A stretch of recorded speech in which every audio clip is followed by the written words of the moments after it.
देश भर के तमाम ताज़ा तरीन खबरों के साथ मैं हूं दुबारा। तो आइए खबरों में आगे बढ़ने से पहले एक नजर अब तक की सुर्खियों पर। जमशेदपुर पुलिस के हाथ लगी बड़ी सफलता, मोबाइल लैपटॉप चोर गिरोह के 5 सदस्यों को किया गिरफ्तार। हमेशा से सुर्खियों में रहने वाले एमजीएम अस्पताल की खुली पोल, छज्जा गिरने से 2 ऑटो क्षतिग्रस्त व 2 व्यक्ति हुए घायल। और सरायकेला के कुजू नदी में नहाने के क्रम में एक व्यक्ति की डूबने से हुई मौत, परिजनों में शोक की लहर। इधर जमशेदपुर पुलिस को बड़ी सफलता हाथ लगी है, जहां गुप्त सूचना के आधार पर मानगो थाना पुलिस ने एक गिरोह के 5 सदस्यों को चोरी के मोबाइल और लैपटॉप के साथ गिरफ्तार करने में सफलता प्राप्त की है। बताया जाता है कि पिछले दिनों मानगो इलाके में कई घरों से लैपटॉप और मोबाइल चोरी की घटना सामने आई थी, जिसको लेकर जमशेदपुर पुलिस काफ़ी गंभीर थी और लगातार इसकी तफ्तीश में जुटी हुई थी। इसी क्रम में कल्याणी शनिवार को एक संदिग्ध महिला और एक पुरुष को हिरासत में लेकर पूछताछ किया गया। इसी क्रम में उसके पास से एक लैपटॉप और कुछ अन्य संदिग्ध सामान बरामद किए गए। पूछताछ के क्रम में दोनों ने अपनी संलिप्तता स्वीकार करते हुए अपने गिरोह के अन्य सदस्यों के संबंध में जानकारी दी, जिन्हें हिरासत में लेकर पूछताछ करने पर सभी ने पुलिस को बताया कि उनके द्वारा घरों से लैपटॉप और मोबाइल की चोरी कर उन्हें बेचा जाता था। सभी सरायकेला जिले के रहने वाले बताए जा रहे हैं। जमशेदपुर पुलिस के लिए इसे एक बड़ी कामयाबी के रूप में देखा जा रहा है। इधर विगत महीना में जो है मानगो बाजार में लोग खुला घर में लैपटॉप मोबाइल की चोरी का घटना घटित हो रही थी। जैसे कोई घर में खुला है, उसके घर में कोई अपना लैपटॉप है छोड़ दिया तो उस घर में मैंने ऐसा बहुत 3-4 घटना घटित हो गई थी कि जिससे मैंने लैपटॉप चोरी हुआ, मोबाइल चोरी हुआ।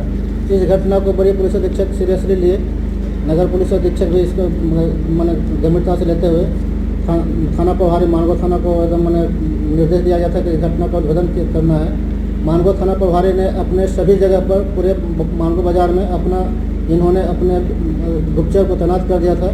इसी दौरान कल दिनांक 5/6/2021 को इनको सूचना मिली थी। इनके गुप्तचर के द्वारा बताया गया था कि कोई संदिग्ध एक महिला एक पुरुष जा रहा है मानगो पुल की तरफ, जो हो सकता है कि उसके समय चोरी का मोबाइल या लैपटॉप हो उसके झोला में। इस सूचना पर मानगो इंस्पेक्टर विनय कुमार अपने सशस्त्र बल और अन्य पदाधिकारी के साथ उसको सत्यापन किए तो उसके पास झोला मिला, झोला में लैपटॉप और मोबाइल मिला, जिसमें उन्होंने चोरी का होना स्वीकार किया। और ये भी बताया कि नाम जो पकड़ाया वो अपना नाम समीर मोदी बताया, रानी मोदी बताया, एक महिला और एक पुरुष। उन्होंने बताया कि वो जो मैंने उनके अन्य सहयोगी भी हैं, ललन मोदी, मंजीत मोदी और पिंटू को, ये उनके अन्य सहयोगी इस सभी के मिल करके मोबाइल और लैपटॉप की चोरी करते हैं और बिक्री करते हैं। कुछ ये सब खरसावां जिले के हैं और यहाँ मानगो बाजार में आकर के चोरी करते थे, उधर ले जाकर खपाते थे। और इन लोग के निशानदेही पर 4 लैपटॉप बरामद हुआ है, 4 मोबाइल फ़ोन बरामद हुआ है। तो एक लैपटॉप तो मानगो थाना से चोरी गई थी, वो बरामद हुआ है। एक ओलीडी थाना से चोरी गई थी, वो बरामद हुआ है। और एक गोविंदपुर ये सरायकेला खरसावां जिला के आदित्यपुर से चोरी गया था, वो बरामद हुआ है। और जो बरामद हुआ है उसका सत्यापन किया जाए कहाँ चोरी किया है। कितने लोग टोटल हैं? टोटल 5 है, 5 की गिरफ्तारी हुई है। इसमें एक महिला? हाँ, जिसमें एक महिला भी है। कितने दिनों से इस तरह का वारदात? एक महीना से ये घटना मैंने इधर देखा जा रहा था कि लैपटॉप और मोबाइल की चोरी 1 महीना से घटित हो रहा था। सम्मिलित है? हाँ, ये इसका मतलब है कि अन्य इन लोग से और भी पूछताछ किया जा रहा है। और ये तो मानगो बाजार का अभी हुआ है, अन्य जगह से जैसे खरसावां से ही और आदित्यपुर से खरसावां जिला में भी कई जगह से चोरी की है। अभी तक तो वैसा नहीं बताया, सब सरायकेला खरसावां जिला का ही मैंने सब पाया गया है।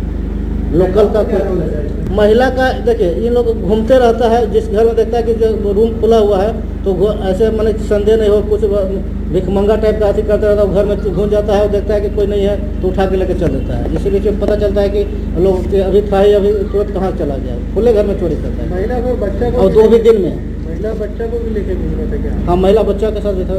वो लोग मैंने ये कि इस रूप में घूमता था कि कोई मैंने इसके लोगों को ये शक नहीं हो कि इन लोग मैंने चोरी करने को उद्देश्य घूमता है।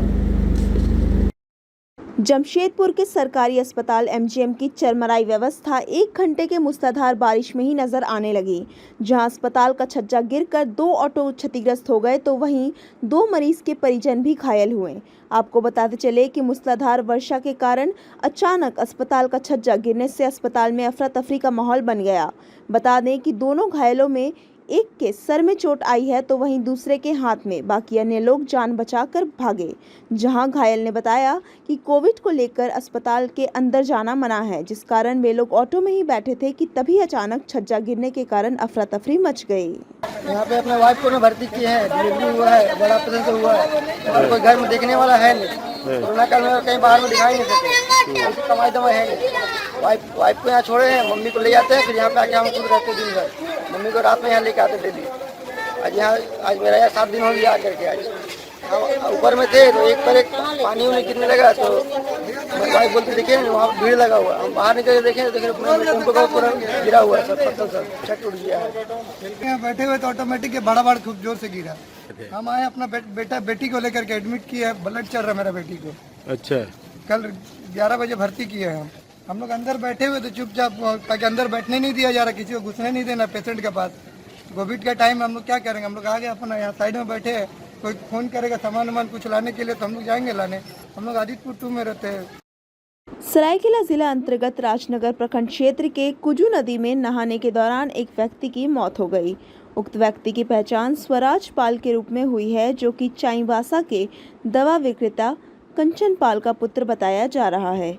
बताया जा रहा है कि मृतक स्वराज पाल बेंगलुरु में पढ़ाई करता था और कुछ दिन पहले ही अपने घर आया था। कोरोना महामारी को लेकर झारखंड की राजधानी रांची में अपनी ही सरकार के दिशा निर्देशों की धज्जियां उड़ाते हुए यूथ कांग्रेस के दर्जनों कार्यकर्ता विरोध प्रदर्शन करने सड़कों पर उतरे। यूथ कांग्रेस के दर्जनों कार्यकर्ता काले झंडे और कांग्रेस के झंडे लिए रांची की सड़कों पर पेट्रोल और डीजल की मूल्य वृद्धि और बढ़ती महंगाई को लेकर विरोध प्रदर्शन करने लगे। इस दौरान कोरोना महामारी की रोकथाम के लिए सुरक्षा में तैनात पुलिस के जवान मुख्य दर्शक बने रहे। यूथ कांग्रेस के कार्यकर्ताओं ने बढ़ती महंगाई और डीजल और पेट्रोल के दामों में हो रही बेतहाशा वृद्धि को लेकर प्रधानमंत्री मोदी और पेट्रोलियम मंत्री धर्मेंद्र प्रधान का पुतला फूंका और नारेबाजी की। ऐसे में सवाल उठता है कि इस कोरोना काल में जहां झारखंड सरकार की तरफ से 5 से अधिक लोगों को एक साथ खड़े नहीं रहने दिया जा रहा है, वहीं झारखंड की राजधानी रांची में सत्ताधारी दल के कार्यकर्ताओं ने फिरायालाल चौक से रतन टॉकीज तक मार्च भी किया। अगर बाजार में भी निकल रहे हैं आप देखिएगा तो कहीं ना कहीं भीड़ है, हम जानते हैं। लेकिन आज इस पेंडेमिक में हम लोग जो त्राहिमाम कर रहे जनता की मांग को सड़कों पर इसलिए उतरे हैं कि जनता को कम से कम राहत दे सरकार को भी सोचना चाहिए कि आज क्या मजबूरी हो गई लोगों की कि आज इस पेंडेमिक में भी लोगों को सड़क पर उतर के अपना प्रदर्शन करना पड़ रहा है। इसके भी सोचना चाहिए सरकार को। लेकिन केंद्र सरकार मुझे लगता है कि नींद की गोली खा के सोई हुई है और सिर्फ राजस्व बढ़ा रही है। मैं पूछना चाहता हूं आपके माध्यम से मोदी जी से कि जो आपने पिछला 20 लाख करोड़ का पैकेज दिया था वो कहां है, किसके पास गया वो पैसा? आज जो पेट्रोलियम पदार्थों से जो पैसे की कमाई हो रही है वो पैसा कहां जा रहा है, कहां खर्च हो रहा है? यहाँ पर युवाओं को जब हम फ्री वैक्सीनेशन देने की मांग कर रहे हैं तो हमारे राज्य सरकारों को बोला जा रहा है कि आप अपने से परचेज कीजिए। वो भी देश में 3 रेट लगा दिए गए हैं, केंद्र के लिए अलग, राज्य के लिए अलग और प्राइवेट के लिए अलग। ये सोचने की बात है कि कहीं ना कहीं जनता को लूटने का प्रयास किया जा रहा है, जनता को दबाने का प्रयास किया जा रहा है और उस आवाज को हम दबने नहीं देंगे और अपने बुलंदी के साथ में संघर्ष करेंगे और रोड पर उतरेंगे। लेकिन जनता त्राहिमाम कर रही है महंगाई से। आज पेट्रोल के दाम आसमान छू चुके हैं, सरकार उस पर कुछ नहीं कर रही है। दाल हो चाहे तेल हो, उसकी कीमतें जस्ट दुगनी हो चुकी है, दवाई महंगियाँ हो रही है, लगातार मूल्यों में वृद्धि हो रही है। इस पेंडेमिक में आपदा को अवसर बनाया जा रहा है कहीं ना कहीं और जनता को बेहाल किया जा रहा है। तो जनता की मार को हम लोग देखते हुए कि जनता अगर रोड पर नहीं आ रही है तो कम से कम हमारा फर्ज बनता है जनप्रतिनिधियों का कि हम सरकार का विरोध करें और हम मांग करें कि ये जो पेट्रोलियम पदार्थों में, खाद्य पदार्थों में वृद्धि की जा रही है, आज जो दवाई सबसे बड़ी जो चीज है उस पर आज देखिए कितना % बढ़ गया है। तो उसको लेकर आज हम लोगों ने हर प्रखंड के कार्यकर्ताओं ने प्रखंड अध्यक्ष के नेतृत्व में रांची के पूरे तमाम 22 जगह पर आज यहाँ पर पुतला दहन किया जा रहा है प्रधानमंत्री मोदी जी का और पेट्रोलियम मंत्री जी का।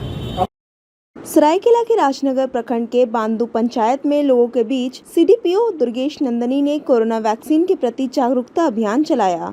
वहीं इस संबंध में सीडीपीओ दुर्गेश नंदनी ने बताया कि आज बांदू पंचायत में ग्रामीणों के बीच कोरोना वैक्सीन के प्रति जागरूकता अभियान चलाया गया। एसडीपीओ ने यह भी कहा कि कोरोना वैक्सीन लेने से किसी प्रकार की कोई दिक्कत नहीं है, इसीलिए लोगों से मेरी अपील है कि कोरोना वैक्सीन अवश्य लें और कोरोना को हराएं और कोरोना मुक्त देश बनाएं। आज हम लोग डोर टू डोर अवेयरनेस कर रहे हैं ग्रामीणों के बीच में वैक्सीनेशन को लेकर के, क्योंकि जो एक इन लोगों के बीच में, कुछ लोगों के बीच में एक भ्रम था कि वैक्सीन लेने के बाद थोड़ा हम लोगों को बुखार आ रहा है या जो भी है, तो ऐसी कोई बात नहीं है। इन लोगों को भी हम लोगों ने समझाया और बहुत सारे लोग वैक्सीन जाके लिए भी हैं अभी।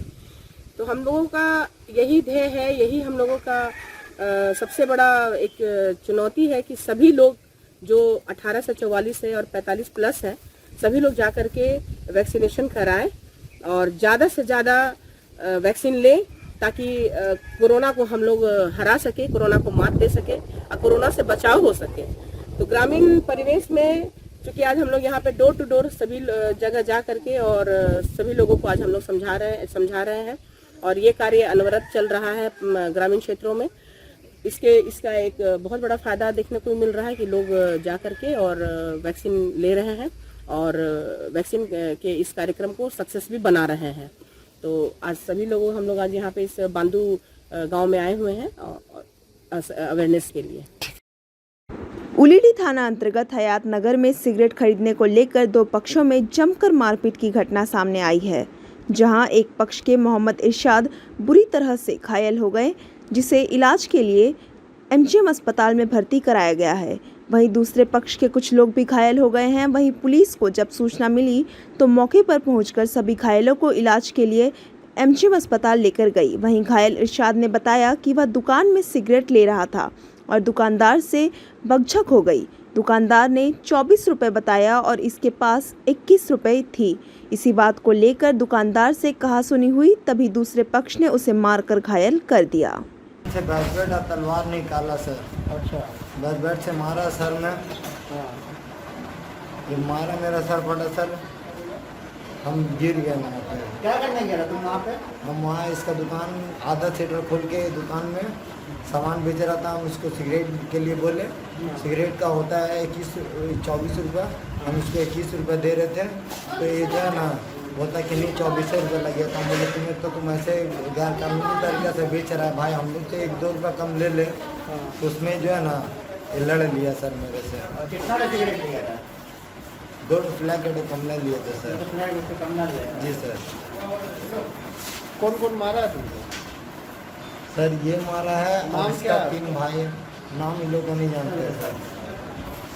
इसका 3 भाई है, इसका बाप है जो छोटे पंडित के साथ रहता था। कहाँ पास का घटना है? ये हयात नगर का घटना है सर। हयात नगर कहाँ पास? हयात नगर लाल बिल्डिंग का। हयात नगर। जी सर। मध्य प्रदेश में लगभग 3500 जूनियर डॉक्टरों ने सामूहिक रूप से इस्तीफा दे दिया। इस्तीफा देने वाले यह सभी डॉक्टर राज्य सरकार से अपना मानदेय बढ़ाने की मांग और इस महामारी में परिवार के सदस्यों को स्वास्थ्य सुविधा की मांग कर रहे थे और इस मांग को लेकर यह पिछले कई दिनों से हड़ताल पर थे। वहीं हाईकोर्ट ने इनके हड़ताल को असंवैधानिक बताते हुए 24 घंटे के अंदर काम पर लौटने का निर्देश दिया था, जिसके आलोक में इन सभी डॉक्टरों ने इस्तीफा दे दिया। वहीं राज्य सरकार का कहना है कि पहले से इन सभी डॉक्टरों को सब सुविधा उपलब्ध है। वहीं Madhya Pradesh junior doctor association के अध्यक्ष डॉक्टर अरविंद मीना ने बताया कि राज्य के 6 सरकारी मेडिकल कॉलेजों में काम करने वाले लगभग 3500 डॉक्टरों ने सामूहिक रूप से इस्तीफा दे दिया है और इन लोगों ने अपने संबंधित कॉलेजों के डीन को इस्तीफा दिया है। और ताज़ा तरीन खबरों के लिए बने रहिए हमारे साथ, देखते रहिए AM News 24 बात खबरों की।